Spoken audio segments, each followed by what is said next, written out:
Hello guys, in today's video I'm gonna show you how to turn off message notifications on your account on Snapchat easy and quick. First choose any shot here, hold on it like this and now click shot settings. Here you will find message notifications, click like this and it will be turned off. And that's how to turn off message notifications on your account on Snapchat easy and quick. And that's it.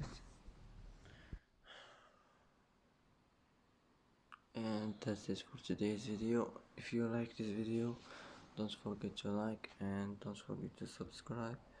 I hope this video is helpful for you, and thanks for watching until the end, and see you in the next video.